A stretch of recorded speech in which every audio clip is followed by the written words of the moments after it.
સુરતમાં ચોંકાવનારી ઘટના બની છે અને તે સામે પણ આવી છે। પારિવારિક ઝઘડામાં કરુણ અંજામ સામે આવ્યો છે અને એની સામે પોલીસની ગંભીર બેદરકારી પણ સામે આવી છે। પોલીસે માત્ર જાણવાજોગ ફરિયાદ લીધી છે। આપણે વાત કરી રહ્યા છીએ સૈયદપુરા એટલે કે લાલગેટ પોલીસ વિસ્તારની। સ્મીમેર હોસ્પિટલમાં પતિ પત્ની સારવાર લેતા નજરે આવી રહ્યા છે। વાત છે સૈયદપુરા વિસ્તારની। સૈયદપુરા વિસ્તારમાં રહેતા અરમાન અંસારી અને રેશમા પુત્ર તથા પુત્રી સાથે ઘરમાં સૂતેલા હતા અને ભેદી સંજોગોમાં સળગી જવા પામ્યા હતા। જોકે સીસીટીવીમાં સ્પષ્ટ દેખાય છે કે પુરુષ સળગતી હાલતમાં બુધવારે રાત્રે 1:30 વાગ્યાની આસપાસ દોડતો નજરે આવી રહ્યો હતો। ઘરની બહાર દોડી રહેલા પુરુષને બચાવવા માટે 2 મહિલા દોડતી પણ નજરે આવી રહી હતી। ત્યારબાદ અડોશ પડોશના લોકોએ 108 ઇમરજન્સી એમ્બ્યુલન્સમાં સારવાર અર્થે ખસેડ્યો હતો। रामदुलारे चौहान। क्या हुआ था आपके साथ? मैं पंपिंग पे चेक वाली मस्जिद के सामने रहता हूँ। कल रात तो एकदम से मैं सो रहा था तो मुझे लगा कि मेरी पीठ जल रही है। मैंने देखा तो मेरे पीछे आग लगी, तो मैं एकदम बाहर भागा और फिर चिल्लाना शुरू करा। तो मेरे सारे कपड़े जल चुके थे। मैंने जैसे तैसे लोगों ने आके मेरे को बचाया, मेरी बीवी ने भी बचाया, जिसमें उसके हाथ सारे जल गए हैं।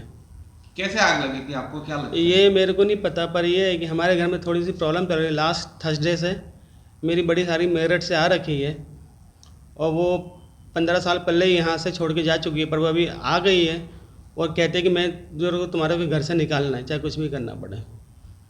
और वो अपने ससुरे और पति के साथ में हमारे घर में हमारे साथ ही रह रही है और हमारा सामान ही यूज़ कर रही है। कौन सी जगह पे यह हादसा हुआ आपके साथ, कहाँ रहते हो? 7/1840 सैयदपुरा पंपिंग चिक वाली मस्जिद के सामने ग्राउंड फ्लोर। 2 લોકો દાઝી ગઈ હોવા છતાં લાલગેટ પોલીસની ગંભીર બેદરકારી સામે આવી રહી છે। ખુદ ઘરના સદસ્યનું કહેવું છે કે મહારાષ્ટ્રથી પરત ફરેલી રફિયાની બહેન આવ્યા બાદ ઘરમાં પારિવારિક કંકાસ ચાલી રહ્યો હતો। તો બીજી તરફ ગણેશ એક નવ મુસ્લિમ છે જે રફિયા સાથે પરિણીત છે। વારસાઈના ઝઘડામાં બનાવ બન્યોનું લાગી રહ્યું છે એવું ખુદ રફિયાનું કહેવું છે, કારણ કે કોઈ વ્યક્તિ ઘરમાં સળગી જાય અને કોઈને ખબર પણ ન હોય તે વાત ખરેખર તપાસના વિષય બનવા પામી છે। मेरा नाम रफ़िया है। क्या हुआ था?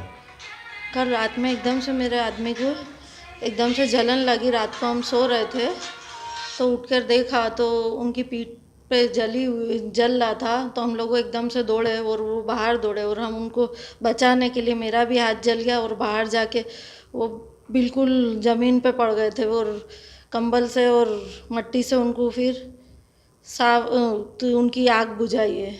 क्या लगता है आपको, आग कैसे लगी थी?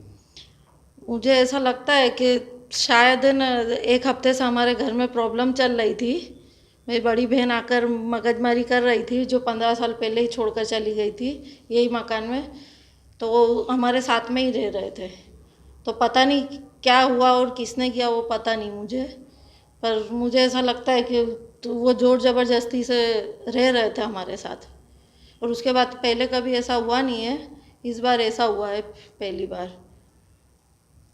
લાલગેટ પોલીસે સમગ્ર મામલે ગંભીર બેદરકારી દર્શાવી છે તે સ્પષ્ટ દેખાઈ રહ્યું છે। આવી ઘટનામાં પ્રથમ મેજિસ્ટ્રેટને લઈ જવાની હોય છે હોસ્પિટલમાં અને લખાણ કરવાનું પણ હોય છે। અડોશ પડોશીઓને પૂછવાનું હોય છે, પરંતુ તેની સામે લાલગેટ પોલીસે માત્ર ને માત્ર જાણવા જોગ જ ફરિયાદ લીધી છે। આ સમગ્ર મામલે ઊંડાણપૂર્વક તપાસ કરવામાં આવશે તો કંઈક મોટું બહાર આવે તે પૂરેપૂરી શક્યતાઓ સેવાઈ રહી છે। અઝર કુરેશી સાથે પ્રકાશવાળા, જી10 ન્યૂઝ।